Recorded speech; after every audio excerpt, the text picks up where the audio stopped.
Hey everyone, welcome to episode 8 of the Patio Slave podcast. It's Anthony here. It is Friday, May 1st, and we got a very cool episode planned for you guys. I'm here with Tony and Nate. How you guys feeling? I'm good, man. I'm doing awesome, man. How are you? I'm doing good. I've been looking forward to this all week. Yeah, me Heck too. yeah. Yeah, I think we had a big week for us last week, and we'll certainly get into that.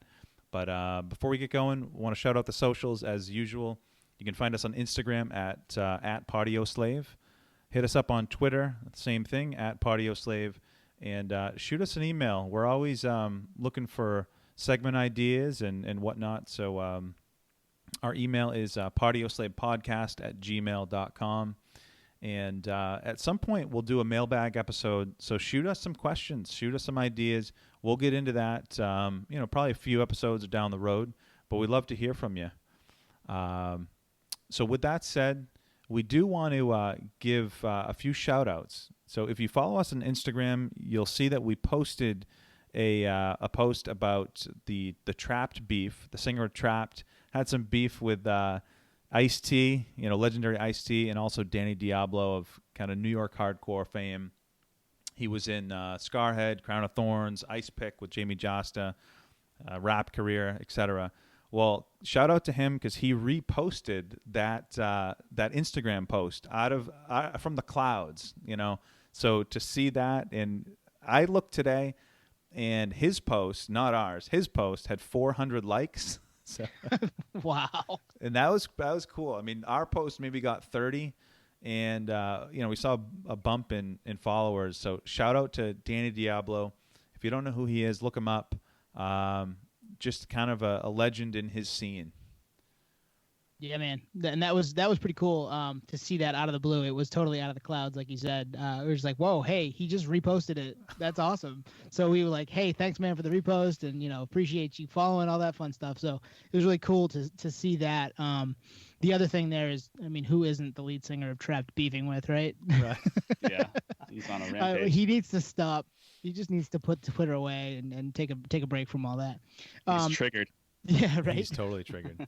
So speaking of shout outs, we want to shout out Jason. He reached out to us on Twitter, tossed me a video, Foo Fighters video when they did that garage tour a few years back. I watched that whole thing yesterday morning. So shouts to Jason. Much appreciated. That was really cool. It kind of killed 40 minutes for me yesterday morning. I was like, this is awesome. Much happy that you're following, listening, and liking what you're hearing. Andrew in Florida, I know he's been listening a little bit. Chris in Maine, he's been listening a little bit.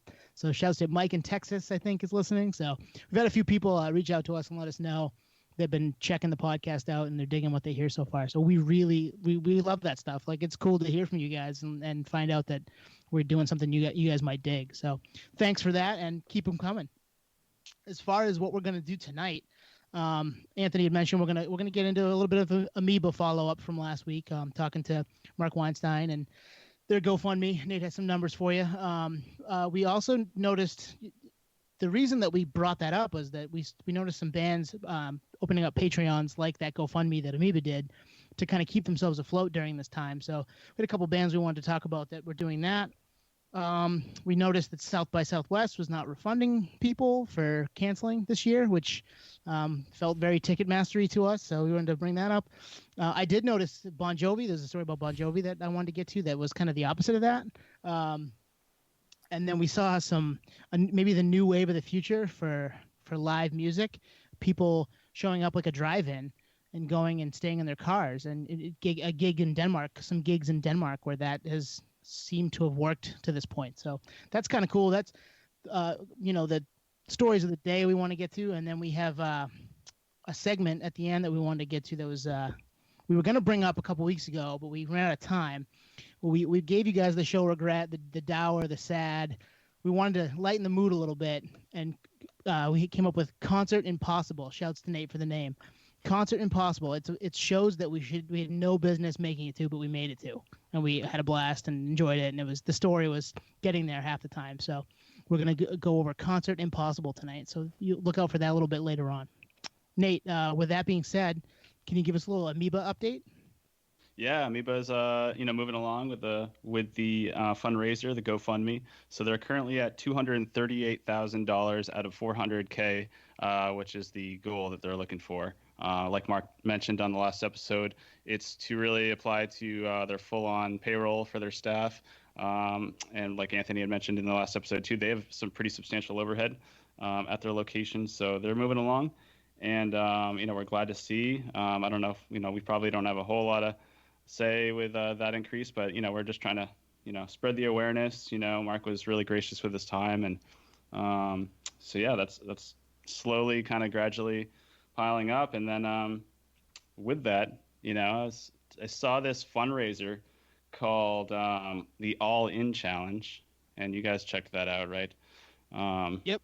Super cool. Like basically this like ultimate nerd package. The one I saw, of course, was a Pearl Jam related goal to raise a certain amount of money and be entered to win this like grand prize, with like be on stage and build the set list and all these cool things.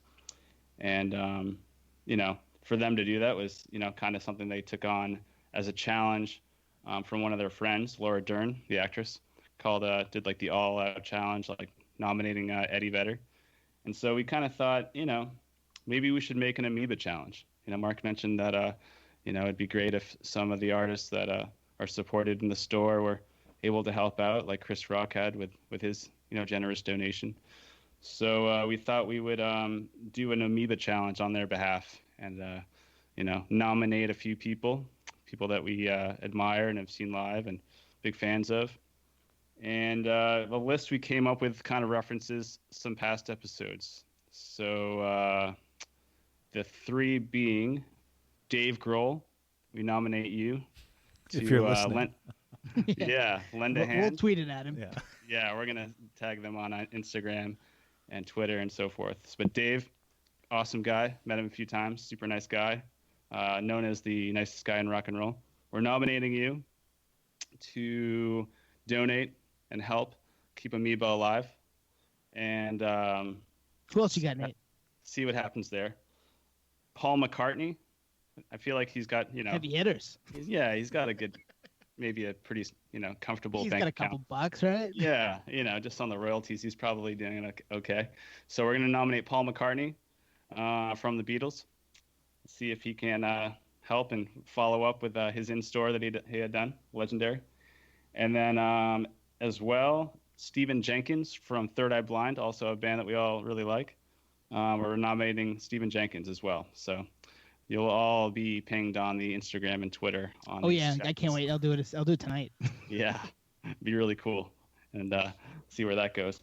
But the store is not going out of business. They are definitely in a holding pattern. It's May 1st. We're starting to see in the news some gradual uptick on the phases that we're going to go through to go, kind of open the country back up. And so Amoeba Music is not closing; it's actually just moving locations. So part of this fundraiser is they're paying rents in 2 different locations, so it's pretty pricey right now.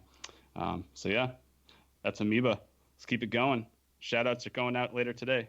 And the thing is, at least I know 2 of the 3 did in store. So Paul McCartney did in store. Jenkins did.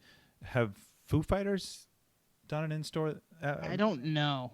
I mean, he obviously knows of Amoeba. If you said Amoeba, he'd know what it is. Yeah. Oh yeah.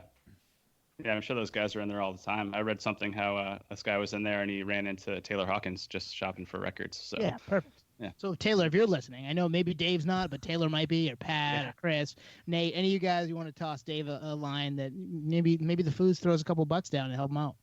And when they donate, they'll nominate someone new. So it'll be, kind of a daisy chain, and hopefully hopefully this takes off.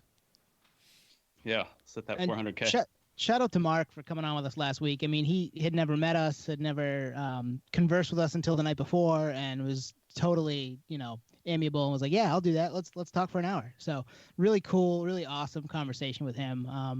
Go back and check it out. Last episode 7, we just had a blast talking to him and just nerding out about record stores and some of the stuff that he's gotten to see and do over his time at Amoeba and even before that. So I would definitely urge you guys to go back and listen. I think he definitely loosens up and enjoys this conversation with us here too. So we had a blast with that, Mark. We really appreciate you coming on.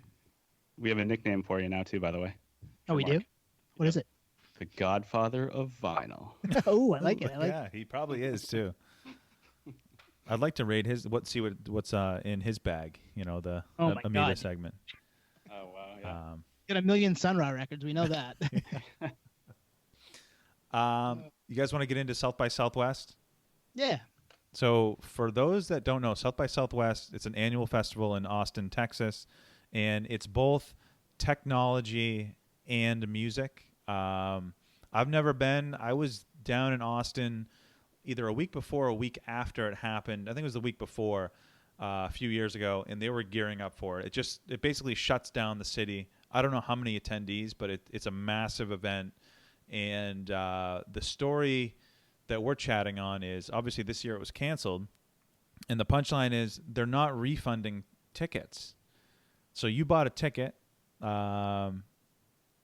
it's canceled. You expect either it to be refunded or they put a new date. They did neither. So it's very, as you said, Tone, very Ticketmastery. Yeah. Little Live Nation action. Very Live Nation-y. Live Nation. Very Live Nation-y. And I don't know what grounds they have to stand on. Like, obviously this fine print, and their lawyers were probably advised, hey, you can get away with this, but it just seems insane to me. Yeah. It's not.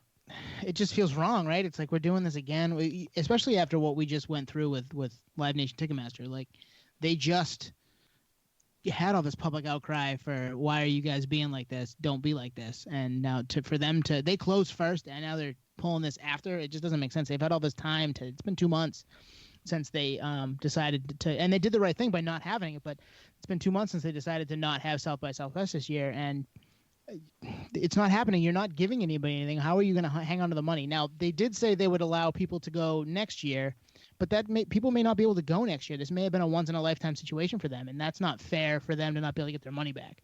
So, it just feels dirty.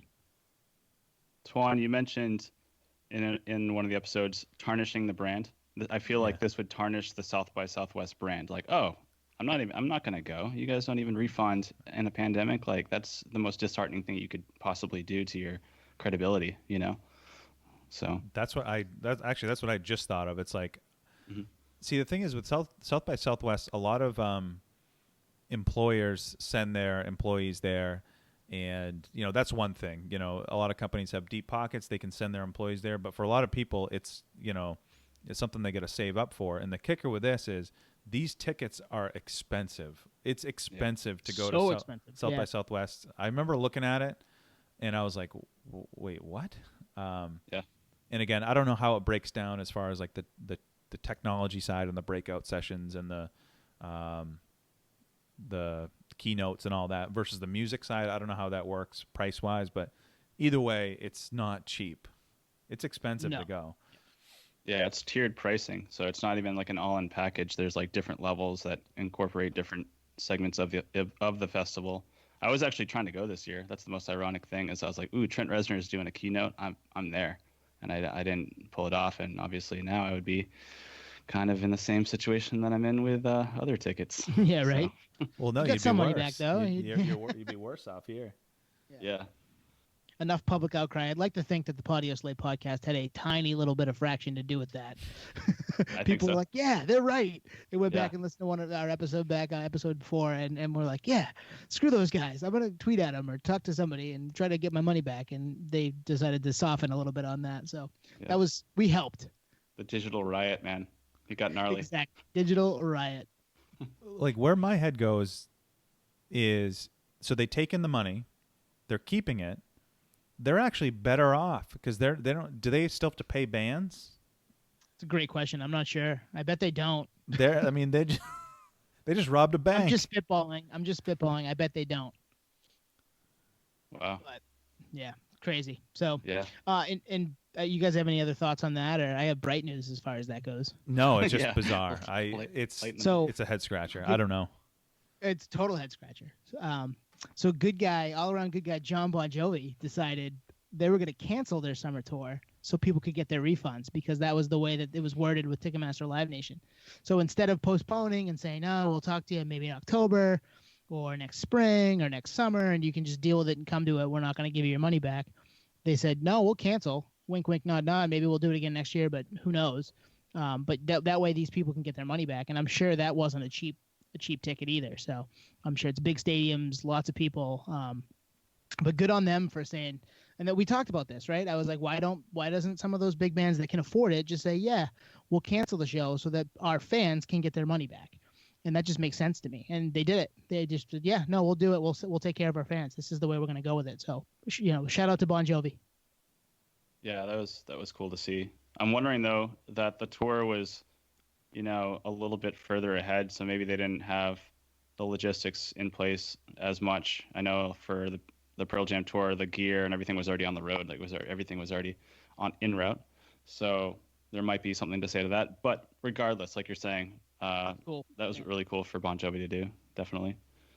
My initial thought process, I'll kind of walk you guys through it, was, well, he's loaded. He's got deep pockets. He doesn't need the money, so it means nothing to him. But then I correct myself, and it's the whole thing with like Jeff Bezos of Amazon donating, $100 million, and people say, well, it's only point% of his net worth. Well, it's like, no, he's still donating that. Like, let's not get it twisted. Are you donating that? No. It's the same thing with Bon Jovi. I kind of corrected myself where it's like, no, he canceled them so people can get their money back. Doesn't matter how much money he has. Other bands might not be able to afford to do that, but at the end of the day, he still did it. He executed on it. Yeah. So I think it's awesome. Yeah, no, and the one thing that does suck is all those tour, people that go on tour and that's their job, that are, the below the line. They're not the Richie Samboras and John Bon Jovis and, Eddie Vedders of the world. So you do feel for those people that are just out the work this year. That's not a good thing. And I'm sure, they're trying to do what they can to make those people as whole as possible as far as that goes. Those big bands do a pretty good job of trying to keep their people taken care of if they can. So I wouldn't be shocked if Bon Jovi is helping them out a little bit, some of his, inner circle as far as that goes. But yeah, you feel bad for those, the venues, the people that make all the food and the pour your beer at the concert, even though it's $15 for the beer. Somebody's got to pour them, and those people just don't have those jobs. So it's just, the whole thing obviously is difficult, but I thought this was a bright spot as far as, people being able to get some money back on something that they threw their hard-earned cash down for. Doesn't he own a football team? Yeah, Arena League? I think, yeah, it is Arena League. Philly, yeah. The Philly Soul, is that the name of it? I mean, I don't know how profitable they are. Fact check. We'll fact check later. The fact that he owns one, he's not hurting. I know he's big fans of Bill Belichick. They're like boys. So he's a Pats fan just because of the connection with Belichick and Kraft, which is kind of cool. Wow. That's crazy. So, I mean, as far that kind of leads us to our next topic, the live gigs in Denmark, people in their car. Our shout outs to Chris in Maine again. He sent me the story today, and he's like, this is kind of cool.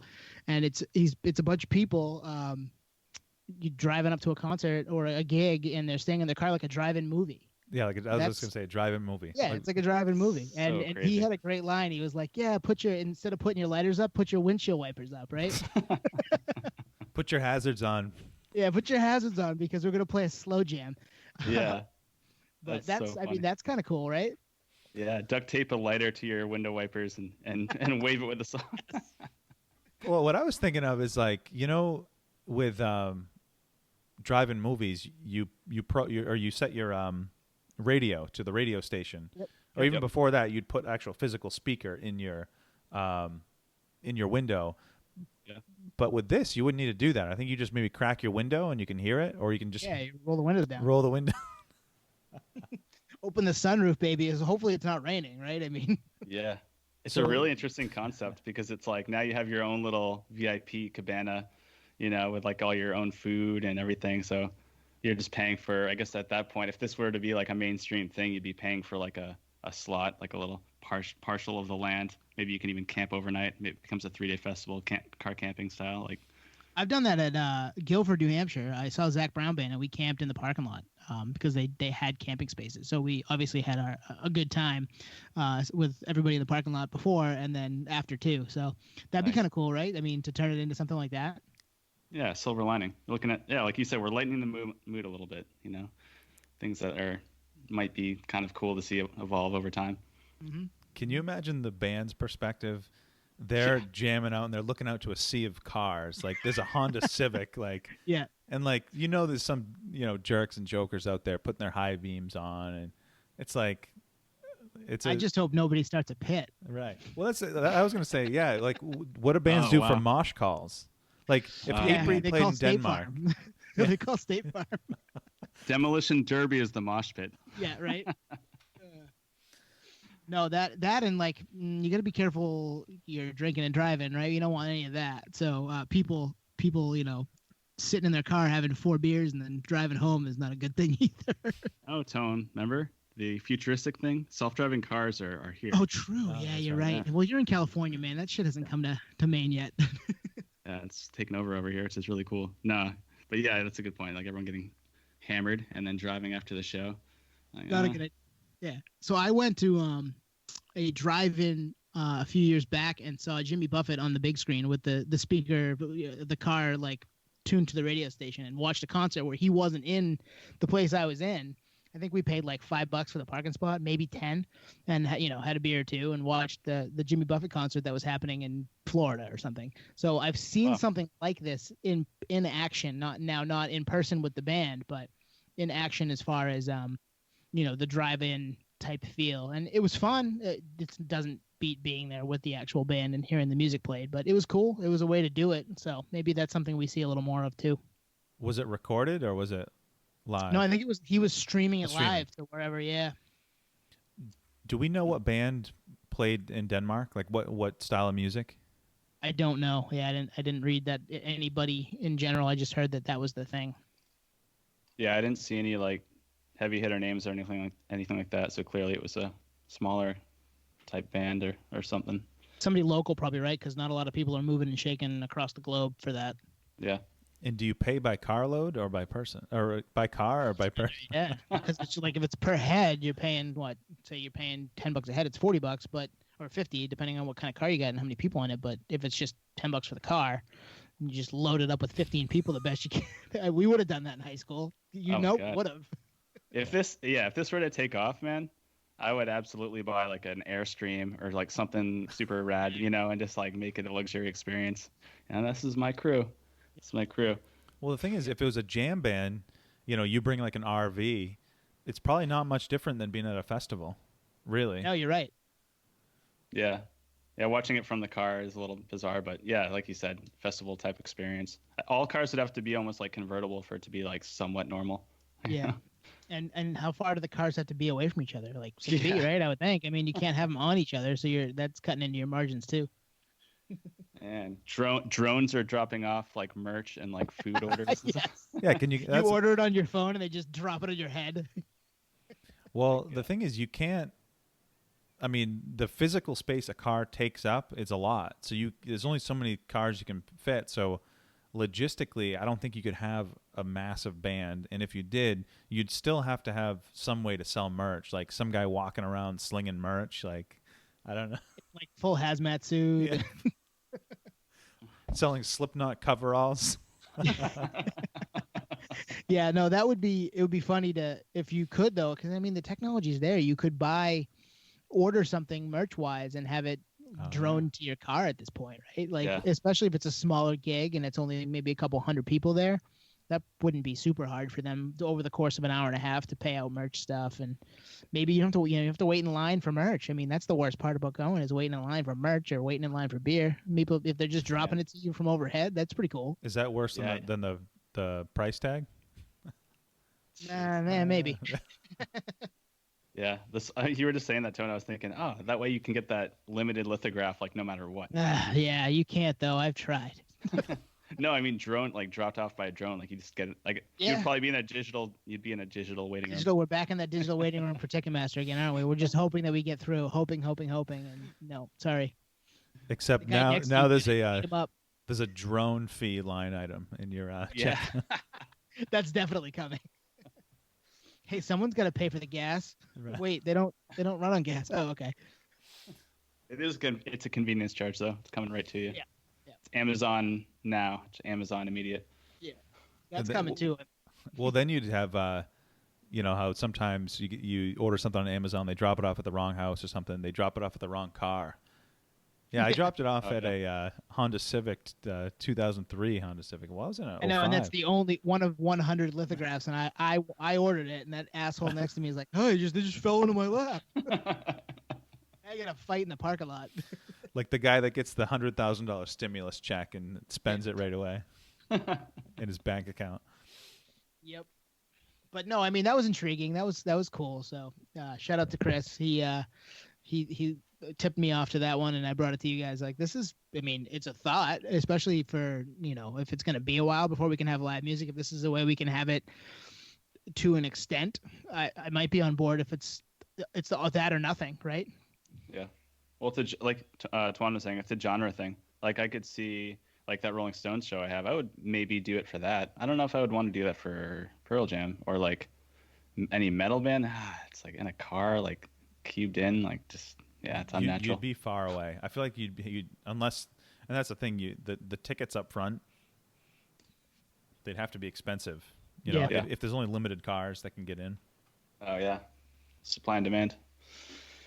Yep. Front row at the drive-in costs $3,000 or something. The other thing, and I'm moving on from this a little bit, and it marked this under things that we called 5-6 weeks ago. Remember when we were talking about all those live streams happening, and they're still happening, right? We're still getting emails from Live Nation, and if you check Twitter or Instagram, everybody's going live and doing their at-home concerts. And once a weekend, it seems like there's a big one on TV that's a fundraiser for something. Well, a lot of artists obviously are trying to make ends meet, and Facebook Live says, yeah, well, let's Facebook Watch or whatever, let's do it this way, and they're gonna start charging to do some of those at-home live concerts. So we called that it wasn't going to be free forever. Like it's their job. They need to make money somehow, and this is the way that they may end up doing it. So what do you guys think about that? That's kind of interesting, but we called it, right? I mean, yeah. I think we called everything but Facebook. Like in that moment, I wouldn't have guessed Facebook, but now in hindsight, obviously it's like, well, yeah, Facebook it's where the eyeballs are. That's where people already go. Mm-hmm. It's a perfect partner if your intent is to make money and get more people there. Yeah, Facebook's the place to go. Now, would I feel weird about paying Mark Zuckerberg, $30? Oh, no, it wouldn't be that much, but $10 to go see. Oh, it might be. It might be though. It could be, yeah. To go see like Slipknot, like $10 to see them. I don't know. Yeah. I don't know if I would, but I don't know if I would go through with it. Facebook, like you were saying, Facebook being the outlet for it also just makes me feel like, oh man, like this should be its own platform. It should be an independent company, grassroots style. It shouldn't be just another Facebook add-on that they just keep on taking over the world. And it starts to get a little saturated, like Facebook everything. You open Instagram and now it says Facebook on the bottom of the screen when you open it now. It's almost like reminding you, like, oh, you're trying to delete Facebook because I actually took the app off my phone. Yeah. Yeah, I took the app off my phone, but I keep Instagram, the app on my phone, and now it reminds me, like, oh, you think you hate us, but you still like us. Yeah. It's like, And then you delete Instagram, and then you realize WhatsApp is another of their products. Yeah. And you delete that, and then you go on the Oculus, and it's theirs too. Also theirs as well. I wouldn't be, and I also wouldn't be surprised if there was a convenience charge to watch a Facebook Live video when I'm paying for the internet and I have the apparatus to watch it. I'm still, $225 convenience charge for us putting this on. Like that, I could see that coming from anybody, not just Facebook, but Facebook too. Well, Facebook had that. I don't know if it got legs, but that digital currency. Mm-hmm. I forget what it was. The name of it, but they try to get in like the Litecoin, Bitcoin thing, that space, and who knows? I don't know, but they could position this as we only take that currency. I could see that. We don't take US. Bitcoin, Is it Libra? The big one. I think it was Libra. That sounds right. Yeah. That's a good prediction, Tuan, because then it's all in house. Oh, that's right. And they'll have purchase minimums. You can only buy 20 Libras, but a show's 12, so you have to overbuy. Who knows? I mean, I'm just speculating. Libra, good call, Tuan. Yeah. I just fact check, real-time fact check. Libra? Wow. Stay for the segments. Come for the segments, stay for the tangents, but even stay longer for the fact checks. Yeah, and that was a quick one. There's three of us, so the good thing there is it's not like one person trying to just fill dead air while the other person is. We can figure it out pretty quick. We're fast fingers. Yeah, we got Setla coming in at some point. Oh yeah, Setla figured that out. Thanks, bro. Another shout out to him. Yeah, I mean, it's so interesting. Like, you're so right. Like, the association that people have with Facebook, at least for me, is negative. But if Instagram did this, I wouldn't feel as, I'd feel a little different. It's just like the whole branding thing. It's the same company. Yeah. Yeah, it's like South by Southwest. If they're branded and they might have a sub brand and the same thing. If they just called it something else, it'd be like, oh, cool. And you do research, you're like, ooh, it's owned by the same thing. North by Northeast. You could do, you could do that with a lot of things and be upset. Yeah. If you're a whiskey drinker, just go find out that most of your whiskey is being made in the same place. Yeah, pretty much. That's a different nerdery for a different day. We will probably bring it up though at some point. I'm sure we'll talk about it. Yeah, there's a lot of crossover there. So I think we've probably exhausted the set list. That's the rundown we were going through. Do you guys want to get into the main segment? Yeah, I think we could do that. So, reminder for the listeners: this is the segment. It kind of piggybacks on a couple weeks ago, where we said, "Hey, these are our show regrets." This week, this is shows that we pretty much had no business going to. So, I think we called it the Concert Impossible. Yeah, Concert Impossible. Shout out Nate. Good job. I like that a lot. I think Nate should go first because he has 3 for sure. I've got 2, I think. Twan, you probably have 2, right? I get 2. Yeah. I have 3, but I'll lead only off pick 2. Then you can also clean up for us too. Okay. And before we get in, this fits the theme of like us just missing live music, so we have to talk about it. Yeah, definitely. Yeah, and like Tone said, it lightens the mood because these were actually a success. Yes. With all odds against us, and similar to the other segments, we don't know each other's show impossibles. Blind. Mm-hmm. Yep. Which makes it really cool. All right, so I'm gonna start off with. Let's see. I'm gonna start off with this one because I hadn't been to California yet. I was still on the East Coast. Been dreaming of moving to California since I was about 10 years old, and was doing the wine and spirits thing, and I was working for a distributor at the time, and felt like I wanted to get a better understanding of the production side of wine and spirits. So I took a winemaking internship at a winery in Sonoma County called Merriam Vineyards. A little throw out to them, plug for them. Great people, family brand. And my girlfriend at the time, now wife. I know her. Yeah. Good save. Super. Do I know this one? Do I know what you're gonna say? I don't know. Ooh, Find out. I think I do. Yep. She's also a huge music nerd, so one of the connections there with me and her. So she came to visit me during harvest, and it was really cool because I was able to take a day off. Harvest, I don't know if anyone knows that there is a part of the winemaking season, which is just all condensed in like 2.5 months, 3 months. So it's very like all hands on deck, 25-hour days, 25. It's an exaggeration. But the Bridge School benefit was coming to Northern California. It was an annual festival put on by Neil Young. It's since been discontinued, unfortunately. But this lineup was epic. And my girlfriend at the time flew out to visit me during harvest. And I saw the show was kind of aligned with her visit. So I was like, oh, shoot, we need to go to this show.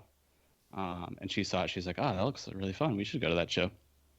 So completely sold out because it was the Bridge School benefit, which sells out every year. Actually pre-sells out to a bunch of people that have like season tickets, and it's the Bay Area, so there's a lot of money up there. But I took the day off and we just drove there. This is kind of what I referred to in another episode where I was just like, let's just go, we'll figure it out. Who knows? We'll just, we might find some luck somehow. Well, this show was like oversold. There was tons of people looking for tickets. Like everyone and their mother was looking for tickets to this show. And there was scalpers, as we've mentioned in other episodes, charging an arm and a leg for tickets. Given I'm like an intern at a winery, like you're not making a whole lot of money. You're basically getting paid in beer. the saying goes, it takes a lot of beer to make good wine. I was hoping you'd say that. Yeah, and it's funny because they all kind of go hand in hand. Like if you make beer, it takes a lot of whiskey and so forth. But yeah, so we drove against all odds. It was like, let's just like see what happens. And we like just circled the parking lot for hours, walking around. Given this is an all-day show, so it starts at like 1 p.m. and goes till like 11 p.m. And we got there at like 11:30 in the morning, and just like gruesome talking to as many people as we possibly could to try to get these tickets, and it just wasn't going to happen. We almost gave up like 5 times. And this one last time, I talked to this person, negotiated a little bit, went back and forth. I think he was tired of trying to sell them, and I was tired of trying to find them, and we just kind of met in the middle.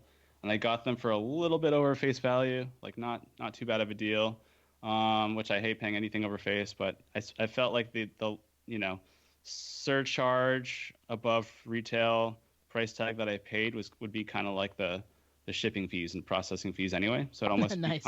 it kind of becomes face value because of Ticketmaster's sketchy, stingy ways.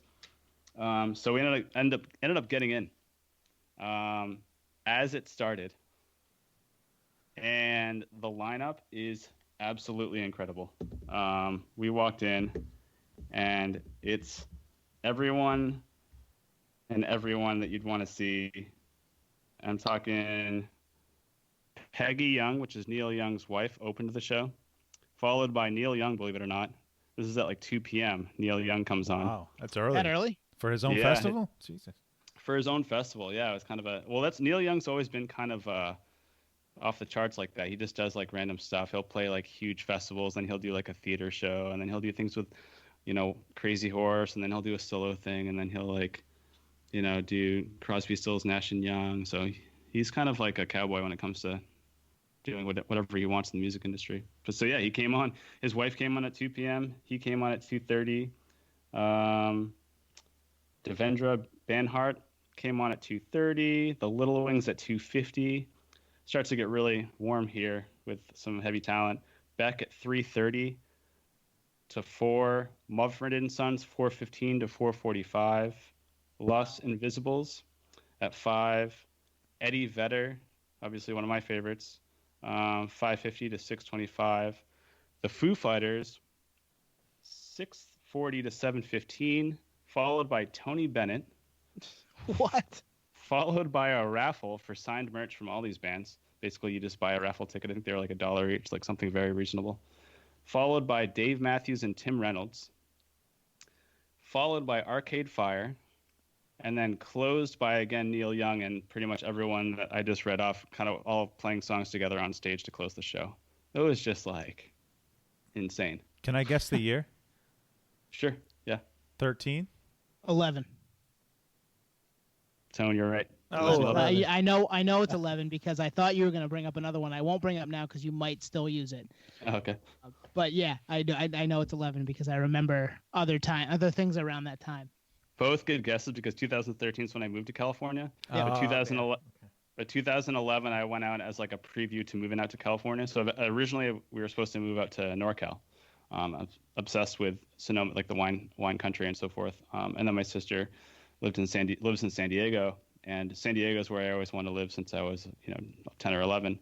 So I kind of came full circle with just moving back down to SoCal. But yeah, this is when I was in NorCal, and it was just like just one of those shows where like if Steph hadn't visited me at the time, I'd probably just be cranking out those 18-hour days and just would have just missed this. There would be no reason to I was literally up there for 3 months doing the wine thing. So I like rented a car for this and everything to go down to Mountain View, California to see this amazing show. And it was awesome. It was like probably in my top 10 favorite shows of all time, because on top of this and it being such like a unique limited experience, it's all acoustic. So all these bands are playing acoustic sets.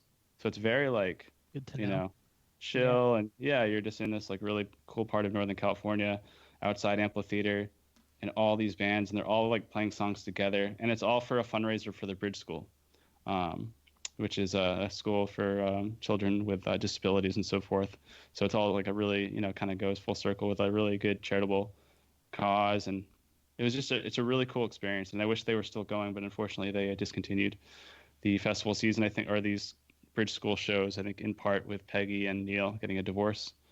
But yeah, I mean, I look back at the set list and these just the schedule for this show all the time, because it's just like, wow, I wish I had seen more cool stuff like this. But at the same time, this kind of takes the cake for, just a stacked lineup, I mean, just you kept reading names, and I was like, when you said Beck at 3:30 in the afternoon, I'm like, holy crap! Like Beck is awesome. Beck is still the only person I've ever seen who opened for himself. So, yeah. He played a show. Yeah, he played a show here in Southern Maine that Nate and I went to probably a few years. I can't remember now. It was a while back now, but before you moved, I think, right? It was just before you moved.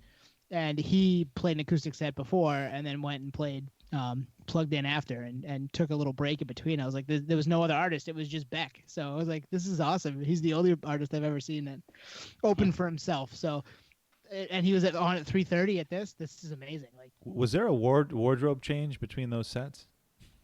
Probably. The Weird Al does that too. I've seen Weird Al, met Weird Al actually, which was obviously a tangent. We're tangenting now. He changes, like, I don't even know how many times during his show, and it's just him. Like, it's just he's in, Michael Jackson. I'm fat. He's doing all that stuff. So yeah, it was like that. He went backstage and changed, and came back out and played different music. That's so funny, because that Beck show you're referencing, the ticket stub, I was looking at it today actually, says an acoustic performance by Beck. So I remember it was supposed to be an acoustic performance. Started that way, right? Yeah. Yep. And then they changed it because I think the Rob at CYY and a few other people, like, kind of, were just surprised that he was going to come to Maine and do the show that was going to be all acoustic when they have such a huge fan base for all his other stuff. So he did both. Yeah, 2 sets. That was a great show. August 1st, 2013. I have the stub right here. Oh wow. Oh wow. Yeah, so that was just like an incredible show that, all odds against us, getting tickets and being in a situation where I was literally working, kind of a seasonal job in a different part of Northern California. And we just, made it happen basically and got in, and will go down as one of my favorite shows of all time. So, but yeah, that's cool. That's very cool. Yeah. Twan, you want to go next, or you want me to go next? Yeah, I'll go. All right, cool. So my first one, it's actually relatively recent. It dates back to 2018, in the fall. And kind of the backstory is, so my wife works for a company that has an office in Ireland. So she was there for, I think, 3 or 4 days. And the plan was for me to fly out there for the end of her trip, and she would extend her trip, I think 3 nights. So we did that. I fly out, I meet her there, and I can't remember if this was intentional or not, but her flight coming home was the day before mine. So I was there, and the plan was for me, or I don't know if it was a plan, but it ended up being I stayed there an extra night. So on the last day that she was there, we're she's packing up, getting ready to go. So I'm starting to think of, all right, what the hell am I going to do tonight? Like, what am I going to do? I'm in a country basically by myself. We're in Dublin, Ireland. So I go on Polestar. You guys, if you're a music nerd, you know about Polestar. Yep. I love Polestar. So I type in Dublin, Ireland. This is late 2018. And who happens to be in town from the States, actually 3 bands from the States. They're playing this kind of dive bar called the Voodoo Lounge. And if you're into this music, 2 legendary bands. One is DRI, the Dirty Rotten Imbeciles, and the second is MDC, which stands for Millions of Dead Cops. So little context. DRI, they started in the early 80s. They're kind of a crossover thrash band. MDC is a punk band from the same era, early 80s. I think actually MDC started in the late 70s. And the thing about DRI, at least, is they're kind of known as like your favorite band's favorite band. And where I go is like Dave Grohl, huge DRI fan. In fact, if you remember the Probot project that Grohl did, the singer of DRI, Kurt, is on the track Silent Spring. He partners with Kurt from DRI. and I know Anthrax references DRI. So bottom line is, I look it up on Polestar, see they're in town, and there was another band from the U.S. I can't remember who it was, but they're in town, and I say to myself, I'm going to that show. So I end up walking. It was like a mile from where I was staying, walking there, and it's at this place called the Voodoo Lounge, which is a total dive kind of punk bar. That's kind of the style of music. They, metal, heavier stuff, kind of off the beaten path. So I pull up to the venue, and there's no sign at all. And I wouldn't say it's in a rough part of town, but it's, not the best part of town. There's no one outside. So I'm thinking to myself, either I'm not at the wrong entrance or the show's not here. So long story short, I happen to be super early. Another guy who's from the area comes to the front, and he asked if I'm there for the show, and he said, you're actually at the wrong entrance. Main entrance is kind of out back. He goes, do you have a ticket? And I go, no, I don't have a ticket. So he gave me a ticket. So oh, nice. Yeah, he That's gave me a awesome. ticket. It wasn't that much money, but he gave me a ticket, and I just treated him with a couple beers when we were inside. But it was one of those shows where at the beginning of that trip, if you told me I was going to see any bands, I would say, no, probably not. I mean, maybe an acoustic guy in an Irish pub. But to leave and see those bands who, I mean, I'm not as much into MDC, but DRI is classic. If you don't know DRI, their music, you definitely know their logo. Pause this episode, look up DRI logo. It's iconic. It's on every crust punk's backpack, his jean jacket, the patches and whatnot. Classic logo. But yeah, that was one that I had no business going to that show. I mean, I was out of country, did not plan on it, and it definitely sticks out. I'd never seen either of those bands before, and I'll probably never see them again. I mean, those guys are in their 50s and 60s now, and they look it too. What was the capacity for that place? 250, maybe 200, small, Nice. and That's awesome. I feel like I may be exaggerating, but I think there were kids there. Like it was a bar, but it might have been all Nice. ages. Never too late, never too early to start them out, though, right? Yeah. Nerdery is just, you got to go. You got to do it. And that's the thing is, like, when those bands tour Europe, people come out, and I think it probably sold out. So I'm glad that guy hooked me up, because I probably wouldn't have been able to get in. That's pretty cool. But Voodoo Lounge in Dublin, cool venue. It's one of these like really long and narrow, really grungy, grimy rock clubs. And Were you, when you got there and were at the wrong entrance, were you like, I've made a mistake?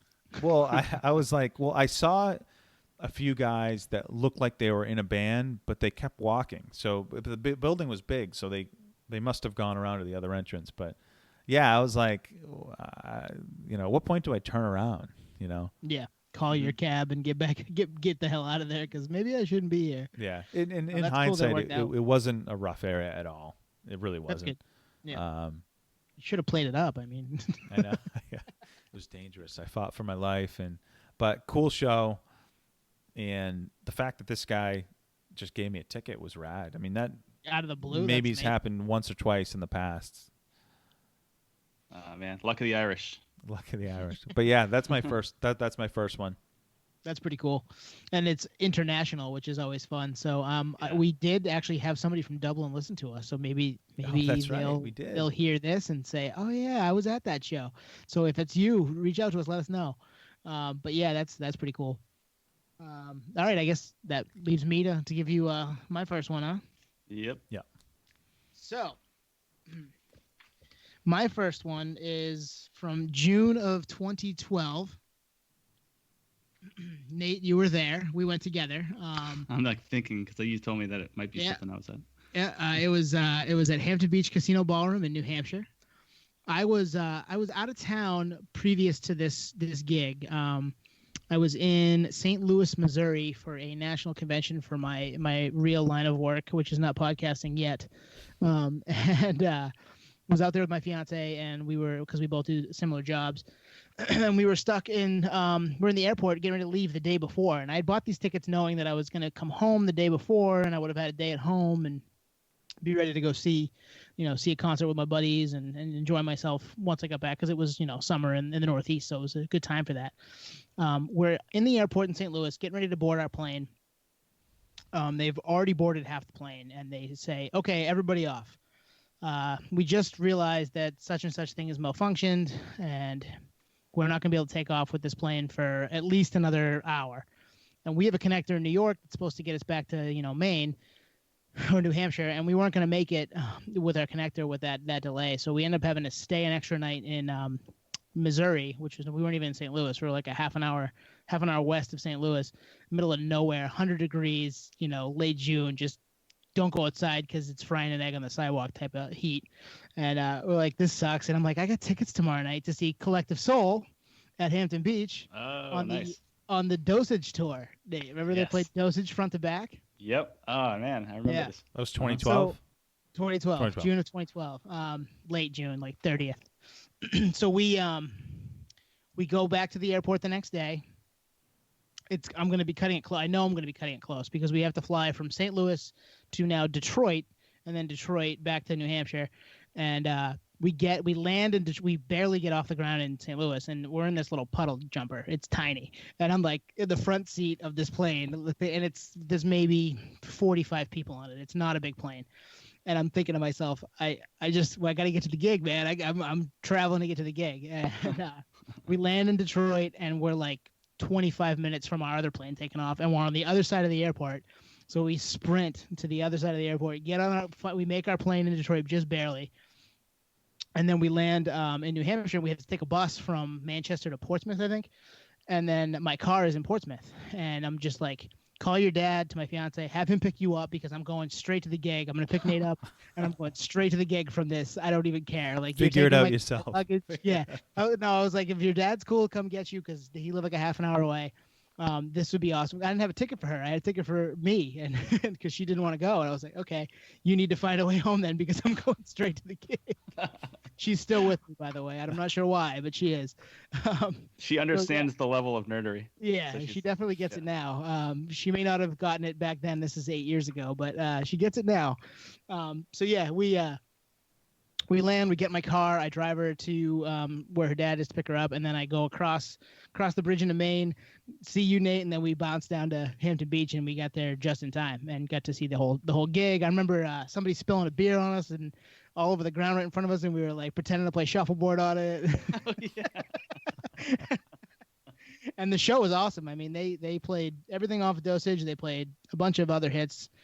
Close of December, I think. It was a badass show, and that's an awesome little venue to see anybody. Doesn't matter the size of the band, because it's not a very big venue. So, and there really isn't a bad space in it. I've had some of my favorite shows have been at that venue. So the fact that, we woke up a day later to try to get on our planes, and then had to like sprint through airports and stuff and drive to places and drop her off and get to get there. It was I had no business making it to this concert, but I did, and we had a blast. So remember that show, Nate? I remember, or do you remember that show? And it's funny because I was thinking about it when you were telling the story. Like, I was working for Anheuser-Busch at the time in Maine, so I think I finished my route in like Wells purposely so I'd be closer to, or no, I planned the route that way so I could meet you down there. Yeah. So, kind of referenced earlier where you kind of coordinate schedules to make it work. I think you were in a work truck, and I picked you up at a gas station in Kittery and drove down in my car, and then drove back and dropped you at the truck. Did we not? Yep. Yeah, that makes sense. Wow. Nate, did you know that there was a potential that he might not make it? Yeah, I think we were communicating a little bit, but I always have faith. I'm a very optimistic person. Would you have gone solo? I think Tone, you had the tickets, didn't you, Tone? I might have had them both. Yeah, there's a chance I had them both in my bag. Yeah. No, they're probably in my car, but yeah, because my car stayed out east here. But yeah, I think you're right. I think I had both tickets because I bought them both. Yeah, I bought them both 3 months prior or whatever. Yeah, so I probably would have gone if I had the tickets solo. But if not, then yeah, those would be tickets that would be gone to waste. This would have been show regret Show 2 weeks Yeah. ago. Yeah. In a parallel universe, this would have been a part of that segment. Yep. But You know no, what's- it happened. You know what's cool about that being like the anniversary tour and everything, Mhm. is I was going through some tickets earlier and found my ticket stub from Collective Soul when they came to the State Theater in Maine promoting that album. wow. The self-titled, right? No, Dosage. Oh, Dosage. So that would have been what, 99? Yeah, or 98. 99? Yeah, something like that. Yeah. Yeah. So I remember thinking like, oh wow, saw this on the anniversary, but also on the tour that was originally promoting it. And the song that always sticks out is the one that was in Varsity Blues. Do you remember that? Which one? From Collective Soul. I don't know the song. What one? I can't think of the name. I can't think of it either. If Heavy's a great song. Run is a great song. They played all of it. So those were ones that I was looking forward to hearing. And then they played December and they played Shine, and we got all the other hits after the fact.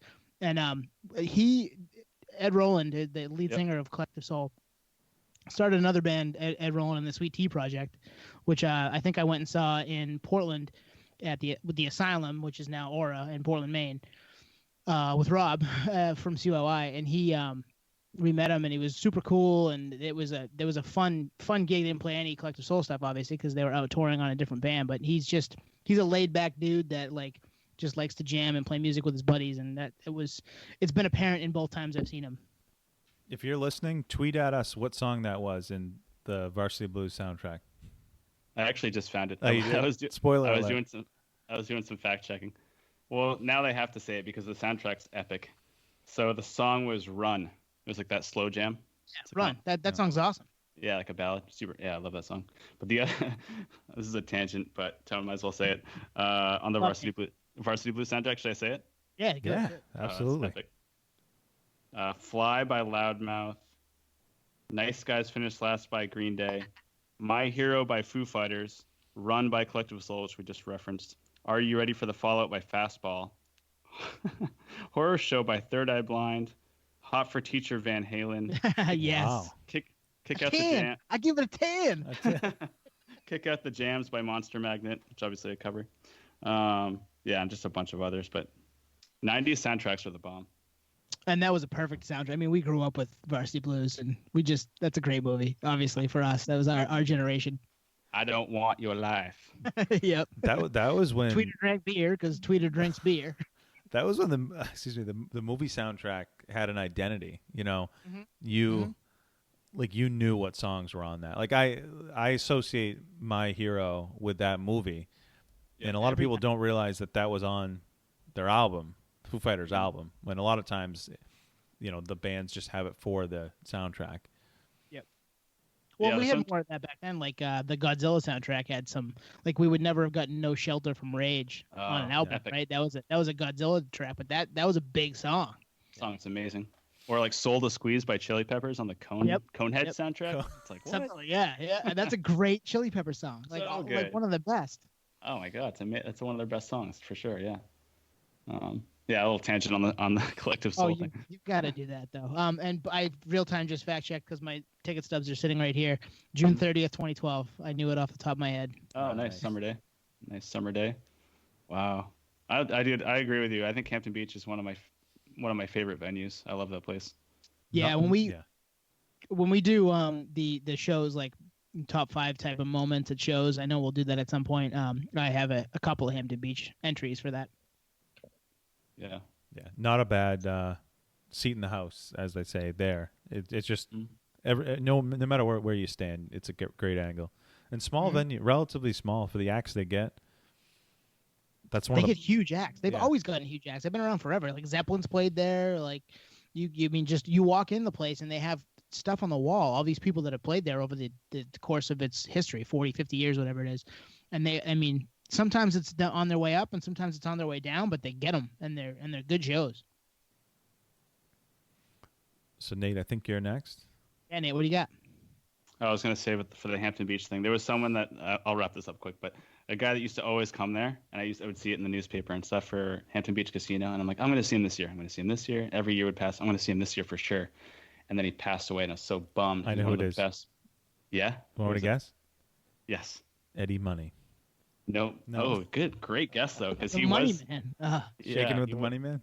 Yeah, there were some people that played every single year, and Eddie Money was one of them. He was always No, there. this is a comedian. George Carlin would come there every Oh, summer. man. Carlin, yeah, Carlin. He's the They have GOAT. a big He's the thing on the GOAT. marquee for them too. Yeah, He is the GOAT, man. And his comedy is so relevant right now with the government and craziness that's going on in the world. he'll be on the but- playlist. I just added him to the list, so Nice. I'll throw a Carlin bit on there. Hell yeah. You want some deep thought comedy? Yes. Get your wheel spinning. That guy is on top of it. Fuck Tucker. Tucker sucks. Kyle.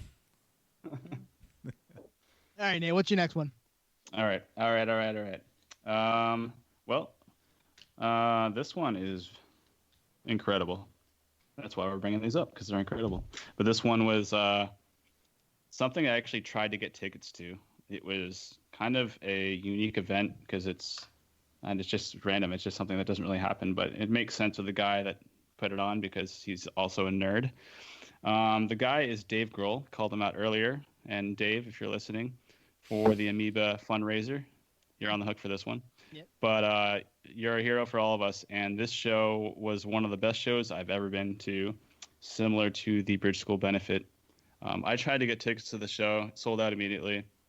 I was super bummed because it was like, wow, this is like not just a Foo Fighters show. It's Dave Grohl's birthday party. Yeah. And it's obviously cool to be in Southern California because he lives in LA and he's putting on a concert for himself. Yeah, it was a birthday party for himself at the Forum.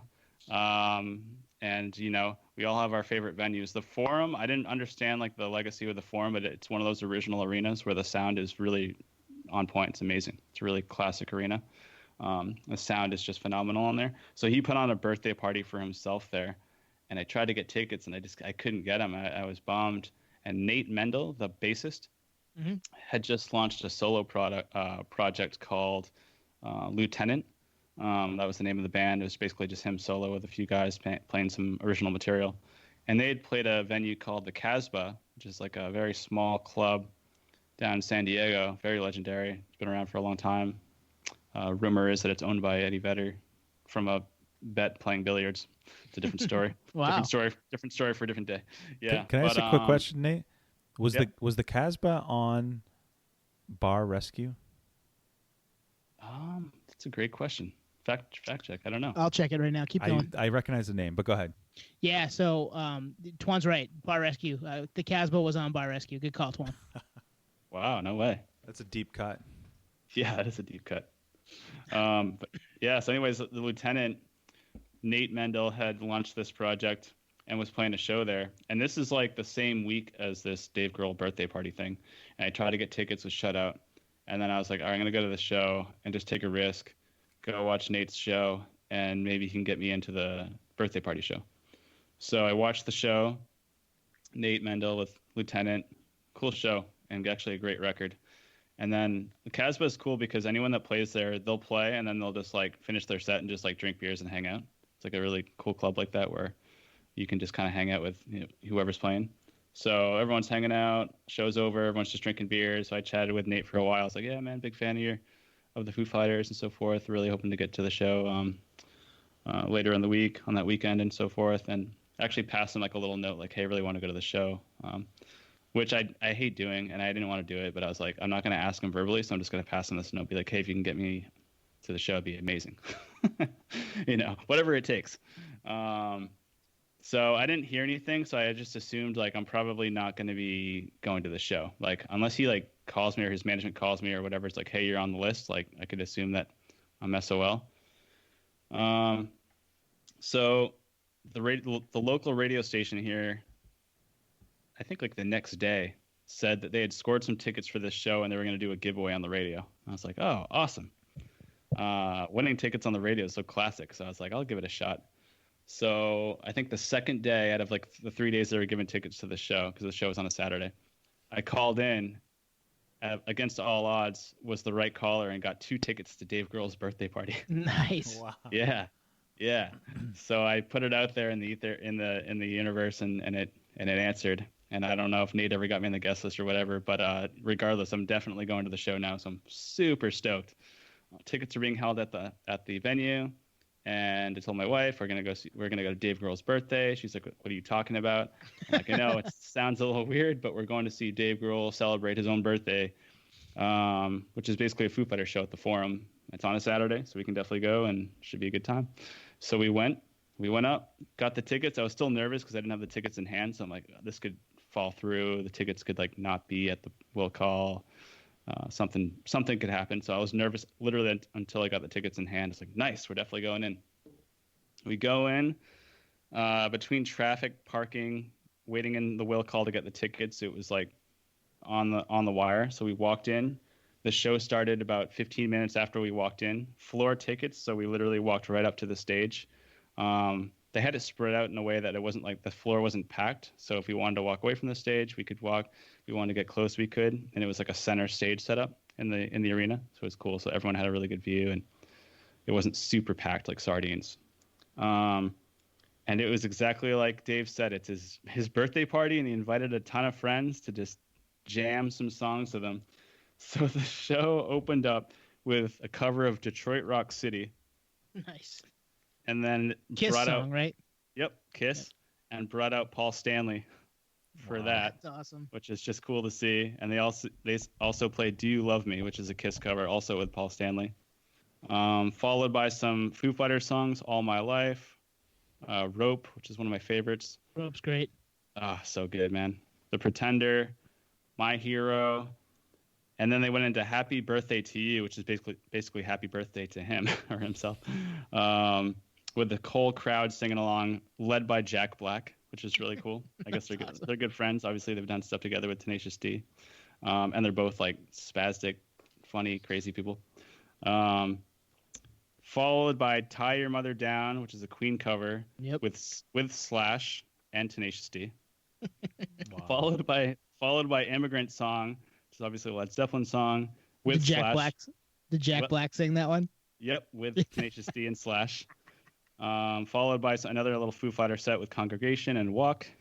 Followed by "School's Out," which is an Alice Cooper song with Alice Cooper.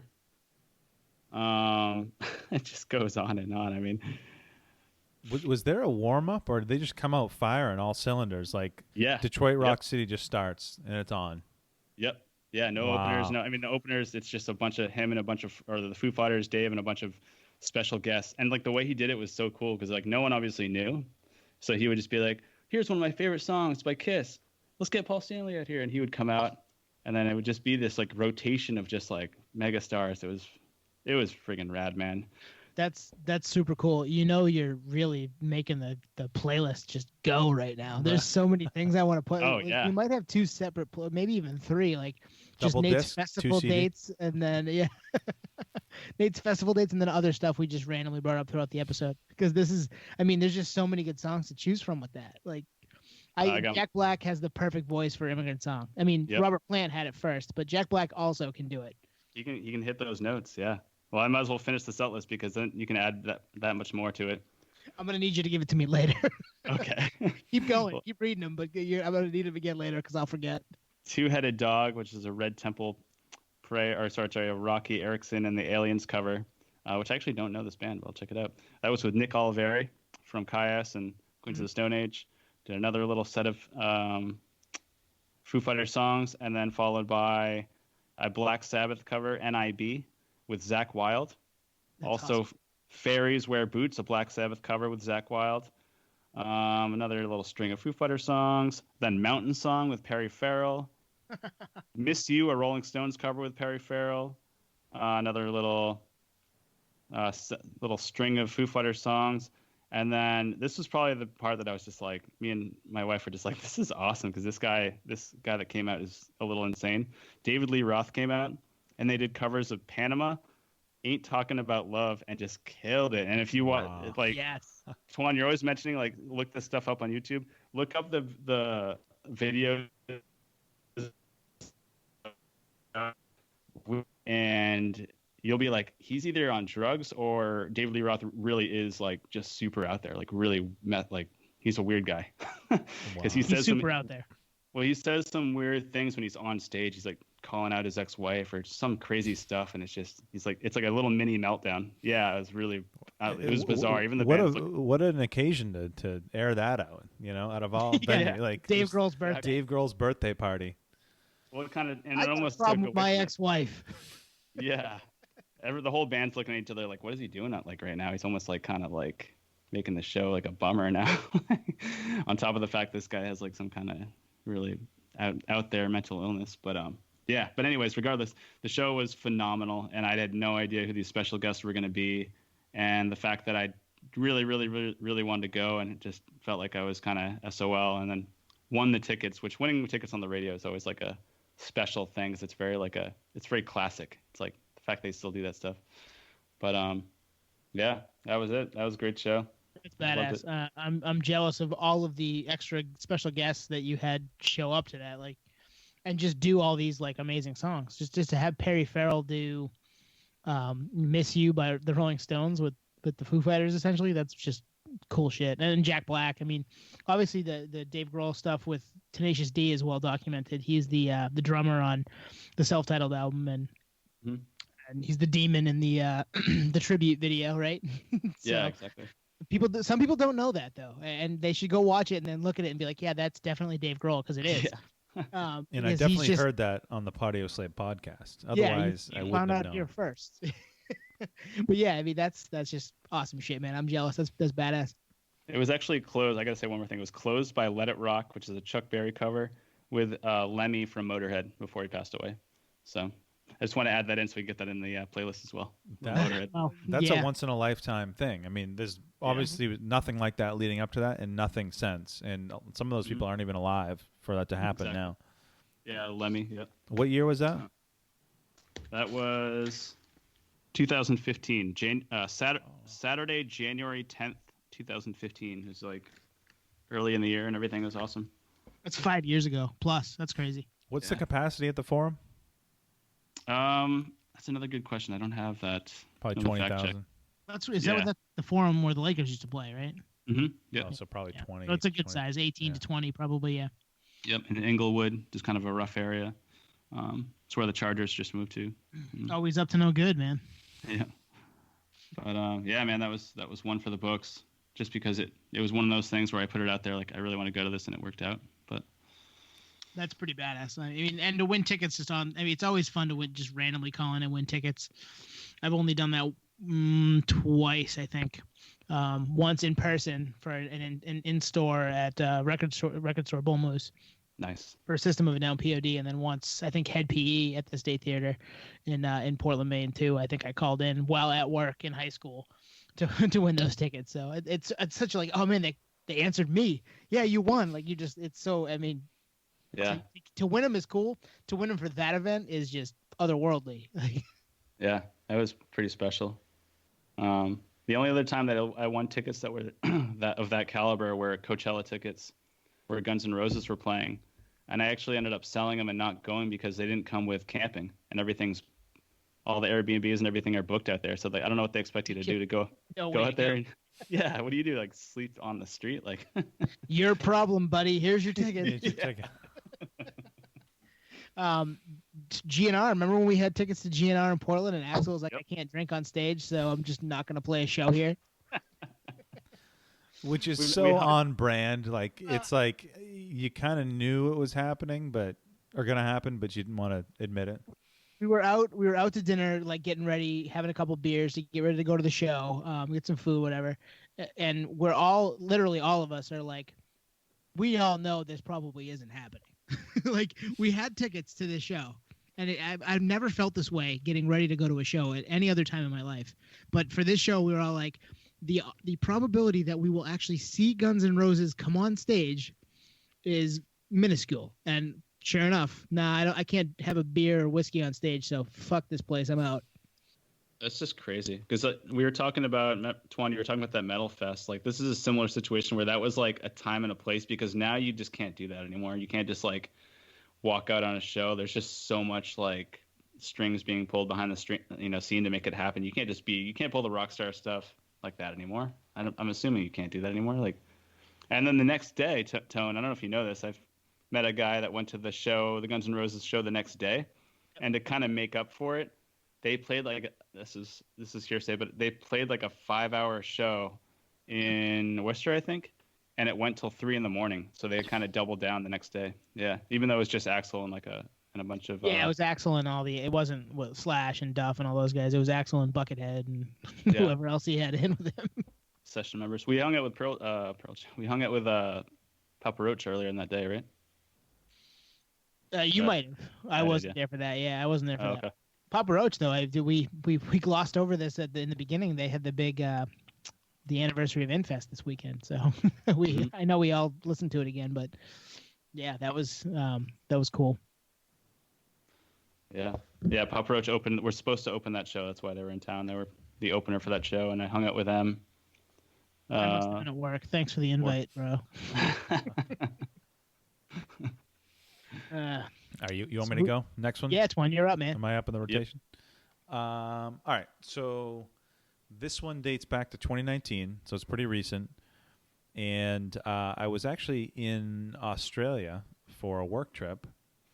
And I think a week before I'm about to leave, I do the same thing. I did the same thing that I did for that DRI show, where I pull up Polestar, put in the dates, because I know at night I'm going to have some free time. I'm going to want something to do. And I'm staying right outside of Sydney, Australia. And I pull up Polestar, and who do you suppose is playing a gig in Sydney at the ANZ Stadium, which holds 60,000 people, is none other than Eminem. Nice. I'd never seen Eminem up to that point. And, you know, he still does tour. So, you know, I've had opportunities, but I just never saw him up to that point. Well, he hadn't toured Australia for years and years and years. So he was playing Melbourne. I think he was playing Perth. He played Sydney.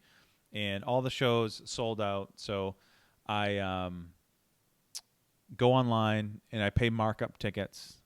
You know, I'm there. I'm gonna go. I mean, it's 25 minutes from where I'm staying. Hell yeah. And shows in Australia are like extremely expensive because it's so expensive to get out there. Yes. Right. So it's already expensive. I would say converted to US dollars, it was probably $200 to $250 for pretty good seats. And it was actually my first stadium show. I'd never been to a stadium show. I'd never been to like Gillette Stadium or they're cool. Anything like that. And it's cool. Like it's much different. If you haven't been, I'd encourage it. If it's someone you really like, my only beef with it is the logistics. With 60,000 people, you can imagine everyone's trying to get on public transportation, Ubers, parking. So it was kind of a logistical nightmare. But about the show itself, I'll go back to that quote you said, Nate. I think it was it the singer of Flaming Lips, Wayne Coyne? Oh, yeah. Where he's always said that the current time is the best time for music.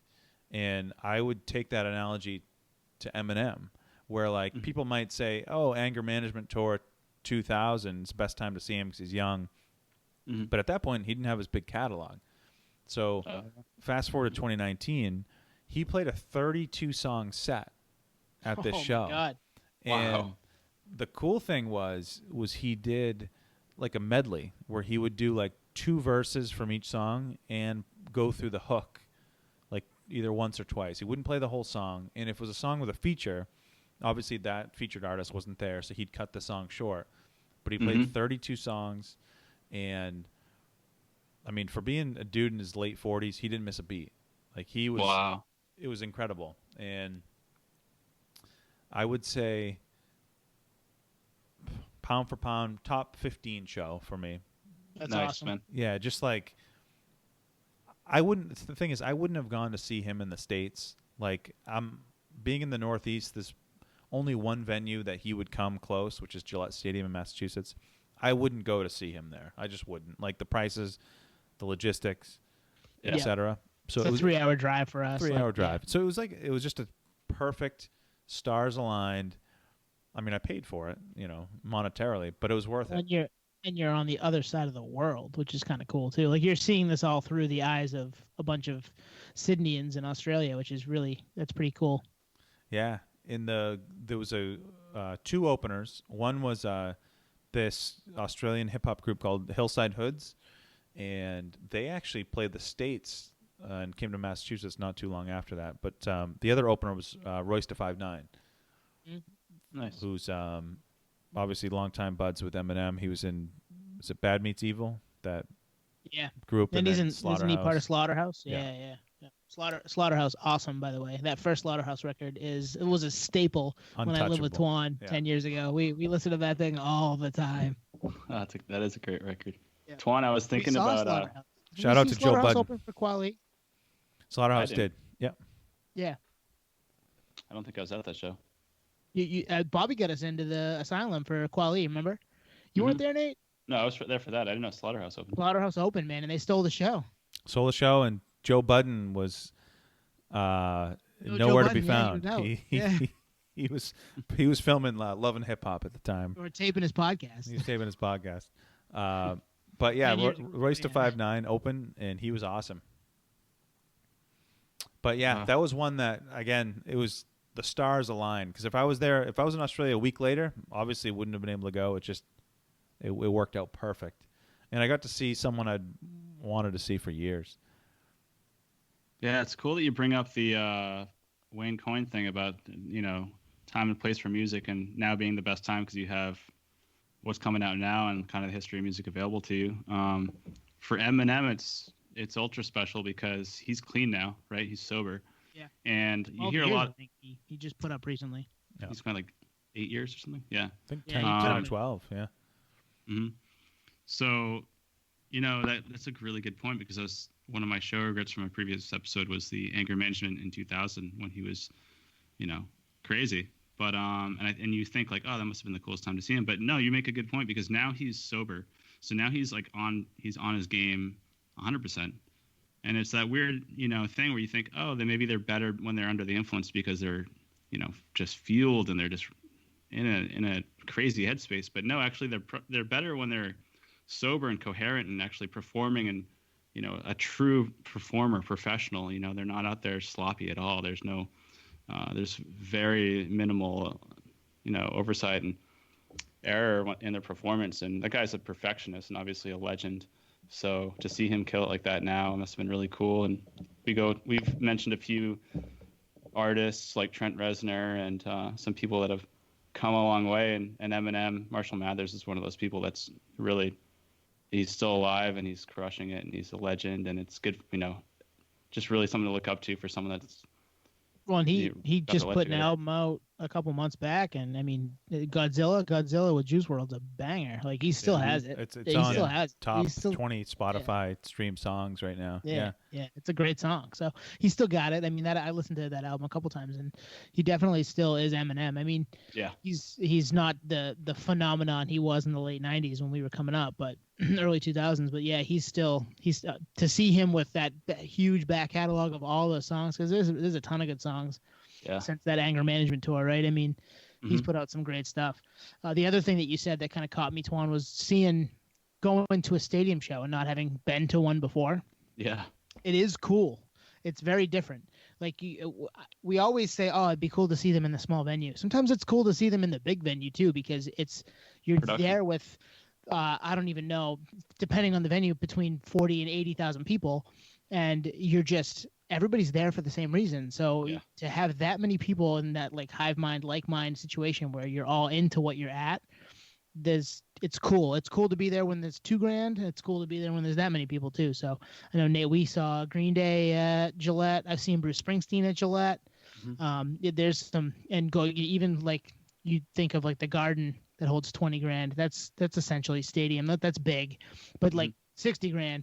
You see Springsteen at Gillette Stadium, and he's playing. I'm on the field with my dad, and that's. I mean, I'll talk about that one a little later on, but that one was pretty damn cool to be at a place where all those people were into the same thing. So, sometimes seeing them in the big spots really a fun way to do it too. Yeah, if you get away from the fact that, for instance, if you didn't have good seats, Twan, you had like nosebleeds. Every time I've gone to a stadium show, I've still had a good time in the stadium seats. To your point, Tone, because there's an energy that everyone's kind of all in this together, and it's like really positive, and it's awesome, especially it's outside too, under the stars. But if you have good seats on top of that, Twan, it's awesome. That was $250 well spent. Nate, you took the words out of my mouth. The it's a feeling that you can't really describe. But I was gonna say it was outside and a beautiful night, and the lights, the anticipation of you never seen him and whatnot. But the last thing I'll say is just that a guy like that really can't win with his set list. He's gonna have to leave something off. Yep. So the only way to kind of counter that was that medley approach, where he played like 2/3 of every song of every one of those songs, and it was like 33, 34 songs or something crazy. That's a big ass set list too. I mean, even if it's 2/3 of the songs, that's still 23 songs fully. If you're thinking of him, he played them all the way through. So to just like cut out a little bit here and there, so we can get more in for you and good for him. He's in Australia, probably isn't there very often. Let's give them as much as I possibly can. That's badass. Yeah, that's awesome, man. You got to imagine on top of that long set, he's moving around too. Yep. So it's very like athletic. Sport. It was unbelievable. He didn't, not a note. He didn't. I was gonna say he didn't miss a note. He didn't miss a word. It was amazing. That's cool. Awesome. So Tone, awesome, you want to close us? Yeah, I'm going back and forth between one and another one. I think I'm gonna go with 2000 and I think it was 2005. It might have been 2006. Nope, it was 06. So Boston, May of 06. We were in Boston to see, it was probably 4 or 5 of us down at our buddy's place, way out on the Green Line, like way outside of the city. And our show was way inside the city at the Garden, which is where the Celtics play. Holds about 18,000 people.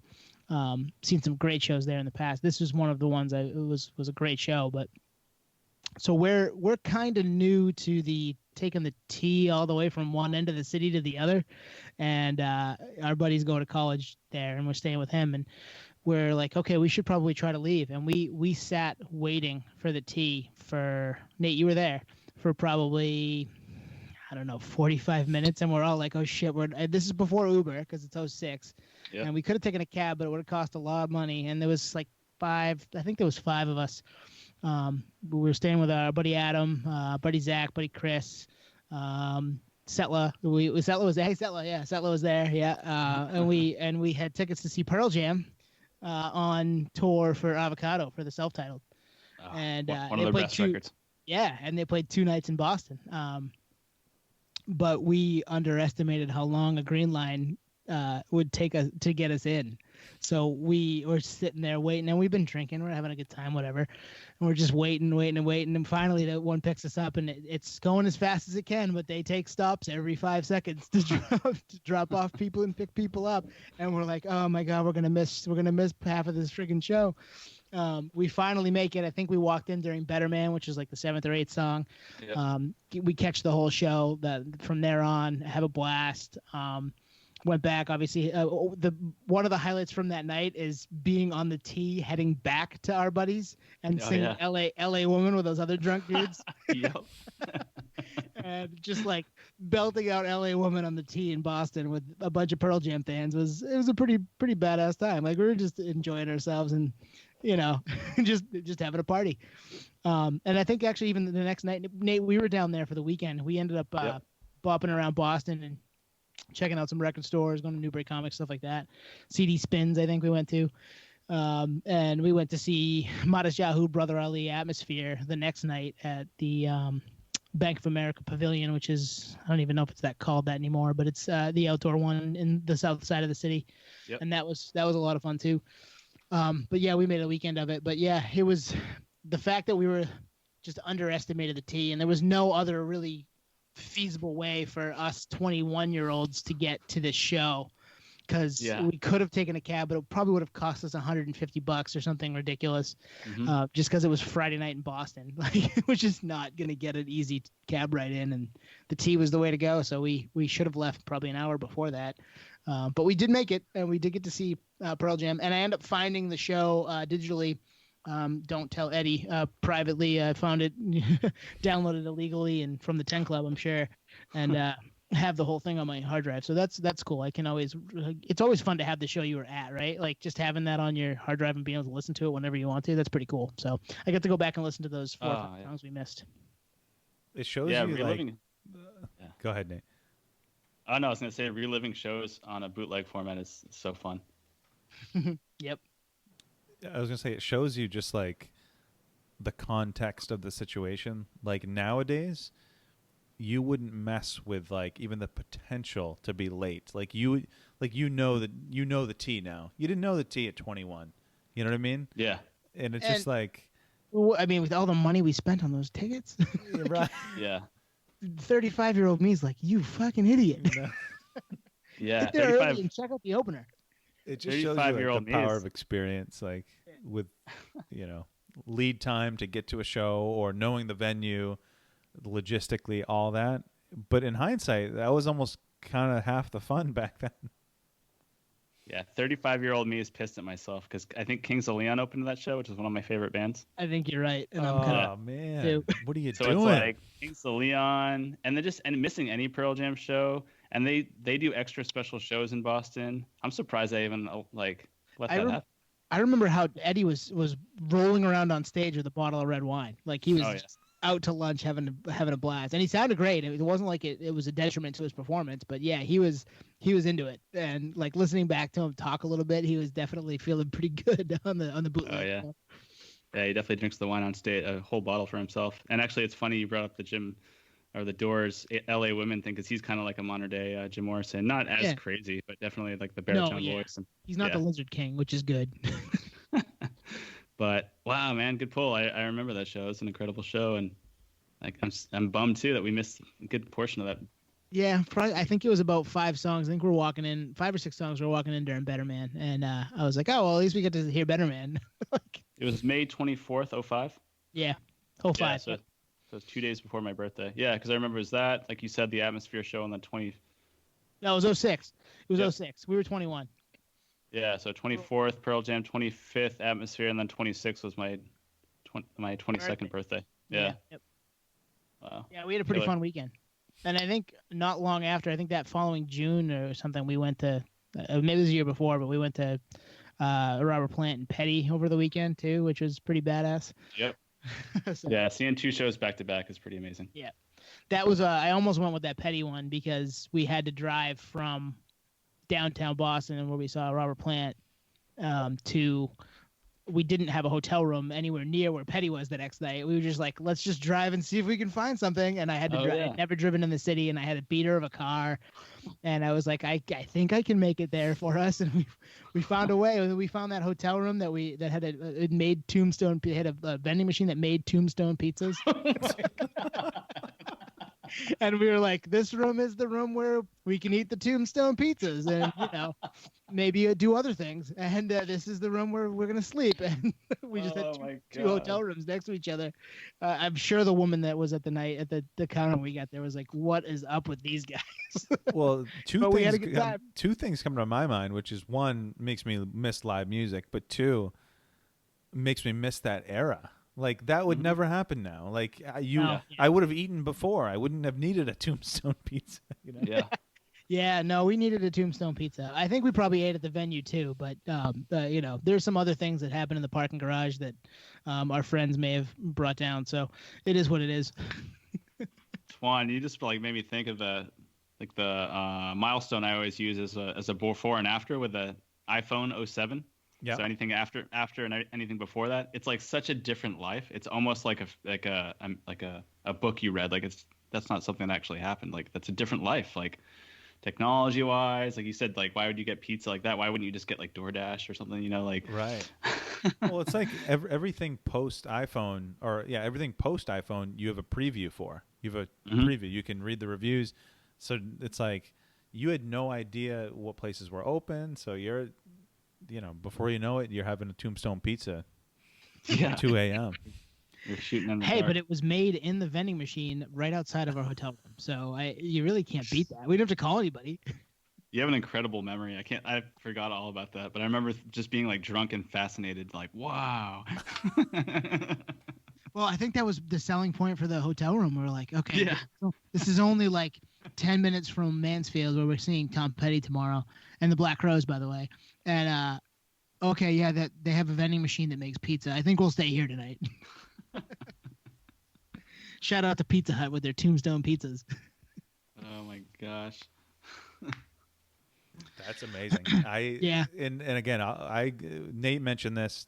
We don't tell each other what we're gonna come at these segments for, so we're just having a lot of fun because in a lot of these stories, the other person's actually in the story, so it's fun. And I wasn't in that story, but I appreciated it because I know being 21, 22, and just kind of winging it, and just you want to get to the show and you just try to make it happen. And going to shows with a bunch of buddies is like, it's such a good memory. It's like camaraderie, like all of us going to shows together back in the day. It's like, oh man, we've lived a good life, and we continue to live a good life, and music is very much a part of it. Yeah, and going back to that Pearl Jam show, Nate, we went to Pearl Jam with 3 or 4 dudes that we grew up with, went to high school with us, and then the next night went to that Maz Yahoo Atmosphere Brother Ali show with a completely different group of people. Yeah, and had just as much fun at both. I mean, we just it was a weekend of just live music and getting to see 3 or 4 people that bands and artists that we wanted to see, and it was a crazy time at age 20, 21 years old, 22 years old. So that brings up a good point, because it makes sense that we all hang out with everyone, because music is such a diverse thing. We're hanging out with all sorts of different cliques of people. It's like, yeah, man, music's like kind of like the thing that brings everyone together. So it doesn't matter who you are. Well, that was a fun segment, guys. I'm glad we saved that, tabled it for this week, and we're able to get through, have some positive live music memories, right? Yes, positivity. Concert Impossible. Yep, Concert Impossible will be back. I'm sure we have I know Nate has done a ton of research, so we've got plenty of ways to take this one. Hopefully the guy who fixes the restaurants doesn't come after us for stealing his name, but. He's a big dude. I wouldn't mess with him. I think that's it for tonight, right, guys? I think we're good there. Yeah, I think we'll wrap it up. Hit the socials again. Nate, you want to hit the socials again? Yeah, definitely. Appreciate you guys all listening, everyone out there. If you guys want to check us out, we're at Podioslave on Twitter, at Podioslave on Instagram, and emails on these stories, any stories that you have similar. As we like we always say, we'd love to hear from you. We want to hear your stories, maybe show regrets or concert impossibles that you have that we can kind of bring up. Maybe we have some that we are kind of going in tandem. And that one is podioslavepodcast at gmail.com. And we're going to be putting together a killer playlist, Tone, Spotify. Oh my God, it's going to need to be 2, I think. I've got probably 30 artists written down here, so. Oh, nice. Yeah, I'll make a couple. Episode 8, part 1, episode 8, part 2. We'll have fun with it. Yep, we're getting warmed up, and everyone listening for the Amoeba Challenge, tag us at Podioslave on Twitter and Instagram. Let's get these donors for Amoeba Records. Let's get that 400K closed. And Dave Grohl, Paul McCartney, and Stephen Jenkins. You guys are getting. Yeah, we're coming up big out of the gate here. Yep. No pressure. Make it happen. Hey guys, the Podioslave podcast donated, so you guys should also donate. Exactly. True statement. All right. Well, thanks, guys. We'll see you next week. Have a good one, guys. Thanks, all. See you next week. Cheers. Bye. Adios.